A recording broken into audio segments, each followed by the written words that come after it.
একটু আগেই royal Challengers Bangalore এবং কলকাতা নাইট রাইডার্সের বিপক্ষে যে ম্যাচটা হয়েছে সেটা শেষ হয়ে গেছে। শেষ ওভারের শ্বাসরুদ্ধকর একটা ম্যাচ ছিল। শেষ ওভারে যখন 21 রান প্রয়োজন ছিল সেই সময় মিচেল স্টার্ককে 3টা ছক্কা মারার পরও শেষ পর্যন্ত রয়্যাল চ্যালেঞ্জার্স ব্যাঙ্গালোরকে হারতে হয়েছে 1 রানে। শ্বাসরুদ্ধকর একটা ম্যাচ। এই শ্বাসরুদ্ধকর ম্যাচে আমরা 4 ছক্কা সবই দেখেছি, কিন্তু এই ম্যাচের সবচেয়ে আলোচনার কেন্দ্রে বা আলোচনার যে সবচেয়ে বিষয়বস্তুটা, সবচেয়ে বড় যে বিষয়বস্তুটা সেটা হচ্ছে কোহলির আউট নিয়ে। আমি একটু সামাজিক যোগাযোগ মাধ্যম ঘাটছিলাম বা দেখছিলাম আসলে এই রিয়েকশনটা কেমন, বিশেষ করে টুইটারে একটু এই কোহলির আউটটা নিয়ে একটু রিয়েকশনটা একটু বেশি দেখা যাচ্ছে। কারণ কোহলি তাকে আউট দেওয়ার পর, আম্পায়ার যখন আউট দিয়েছেন, আউট দেওয়ার পরে কোহলি যে রিয়েকশনটা দেখিয়েছেন সেটার কারণে কিন্তু আসলে আলোচনাটা একটু বেশি হচ্ছে। আসলে এই ঘটনাটা কী ঘটেছিল এবং কোহলি যে আউটটা হয়েছেন সেই বলটা কি আদৌ নো বল ছিল কিনা, নিয়ম কি বলে, এটা আমরা একটু নিয়ে আলোচনা করতে চাই আর কি। সো ব্যাপারটা যেটা হচ্ছে যে আমরা আগে একটা নিয়ম ছিল, এখন নতুন একটা যে নিয়ম নতুন আর একটা নিয়ম চলে আসছে, যেটা হচ্ছে যে হকাই পদ্ধতির মাধ্যমে এখনকার নোবলগুলো আসলে বিবেচনা করা হয় বা নোবলগুলো দেখা হয়, যে হাই যে নোবলগুলো বা হাই ফুলটসে যে নোবলগুলো হয় সেটা আসলে নতুন একটা প্রযুক্তি হকায়ের মাধ্যমে বিবেচনা করা বা পরীক্ষা করা হয়। এই ক্ষেত্রে যেটা হয়েছে যে এখনকার যে হকাই সিস্টেমটা, এই সিস্টেমে নোবলের যেভাবে পরিমাপ করা হয় সেটা হচ্ছে যে আমরা সবাই যেটা জানি নর্মালি, যে আমরা যখন পাড়ায় ক্রিকেট খেলেছি বা গ্রামে ক্রিকেট খেলেছি, আমাদের সবার একটা ধারণা ছিল যে কোমরের উপর দিয়ে যখন বলটা যাবে, কোমরের উপর দিয়ে বল গেলে এটা আসলে নো বল। আসলে কোমর তো আসলে এক একজনের কোমরের মাপটা এক এক রকম, এটা আসলে ভ্যারি করে যে এই নো বলের ক্ষেত্রে। এইখানেও একটা এই নতুন যে হকাই সিস্টেমটা, সেখানে কোমরের যে পরিমাপটা আছে সেটা নেওয়া হয়। কোহলির ক্ষেত্রে যেটা ঘটেছে, হার্ষিত রানার বলটা ছিল একটু স্লোয়ার বল ছিল, একটা হাই ফুলটস ছিল। কোহলি আসলে একটু বোকা বনে গিয়েছিলেন, কারণ তিনি আসলে বুঝতেই পারেননি বলটা আসলে কী হচ্ছিল বা কেমন হবে।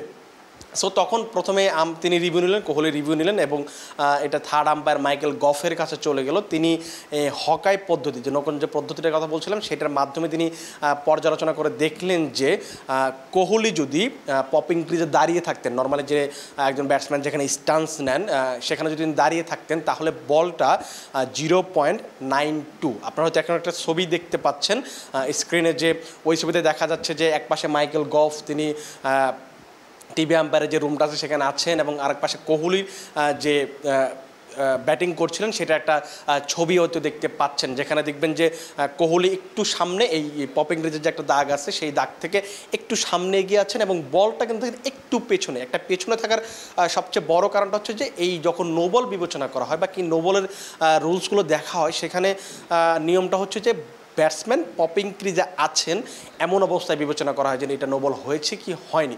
এখন কোহলি যদি পপিং ক্রিজে দাঁড়িয়ে থাকতেন তাহলে এই যে বলটা যে আপনারা দেখতে পাচ্ছেন শেষ প্রান্ত পর্যন্ত, সেইখানে বলটা হিট করতো এবং সেখানে যে মাপটা বা উচ্চতাটা আপনারা স্ক্রিনে হয়তো দেখেছেন যে 0.92 মিটার, অর্থাৎ 0.92 গ্রাউন্ড থেকে, আমরা যদি উইকেটটা ধরি, গ্রাউন্ডটা ধরি, এই গ্রাউন্ড থেকে 0.92 মিটার উপর দিয়ে বলটা পাস করতো, কোহলিকে পাস করতো। এখন কথা হচ্ছে এত উচ্চতা দিয়ে গেলে কি এটা নোবল হবে কি হবে না, এটা হয়নি। কারণ হচ্ছে যে কোহলির গ্রাউন্ড থেকে কোহলির কোমরের যে উচ্চতা, সেটার উচ্চতা হচ্ছে যে 1.04 মিটার, অর্থাৎ বল যতটা উপর দিয়ে গেছে কোহলির কোমরের উচ্চতা তার ঠিক একটু উপরে, অর্থাৎ এই কোমর এবং বলের যে ব্যবধানটা সেটা হচ্ছে 0.12 মিটার, অর্থাৎ এই এতটুকু নিচে দিয়ে যাওয়ার কারণে এটা কিন্তু নো বল হয়নি।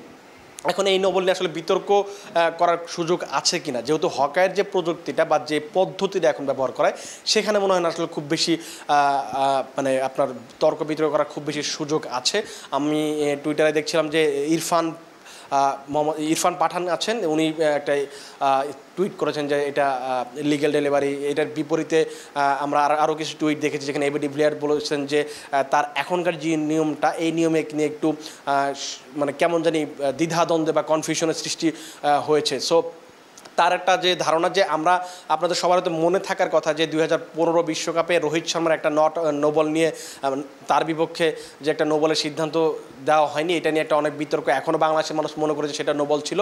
তখন কিন্তু আপনারা একটা দেখেছেন যে স্ট্যাম্প থেকে একটা গ্রেস আর দাগ টানা হতো, যে দাগটা আসলে কোমরের সাথে বিবেচনা করে বলা হতো যে নো বল হয়েছে কি হয়নি, ওই গ্রে স্কেলের বা ওই গ্রে দাগের উপর দিয়ে যদি যেত তাহলে হচ্ছে এটা নো বল ছিল, আর নিচ দিয়ে গেলে এটা নো বল হতো না। বিরাট এবিডি ভিলিয়ার্সের কথা বলছিলাম, তিনি এই পরামর্শটি দিয়েছেন যে এইভাবে ফিরে যাওয়ার জন্য, তাতে করে হচ্ছে কনফিউশনের সৃষ্টি হবে না। কারণ আপনি যদি জানেন যে আপনার একটা গ্রে স্কেল থাকবে, একটা আদর্শ মান থাকবে, সেই মানের উপর দিয়ে গেলে নো বল হবে, আর না গেলে নো বল হবে না, তখন হয়তো কনফিউশনটা থাকবে না। আমি নিশ্চিত আশা করি যে আপনারা হয়তো এই কনফিউশন থেকে দূর হয়েছেন যে কোহলি যে আউটটা হয়েছেন সেখানে নো বল ছিল কি ছিল না। এটা কিন্তু আসলে এখন নতুন যে হকারের পদ্ধতি, এই পদ্ধতিতে কিন্তু একটা জিনিস পরিষ্কার হয়ে গেছে যে এটা আসলে নো বল ছিল না এবং কোহলি আউট ছিলেন। আপনারা ক্রিকফিনের সাথে থাকবেন এবং পরবর্তীতে আমরা অন্য কোনো টপিক নিয়ে অবশ্যই আলোচনা করব।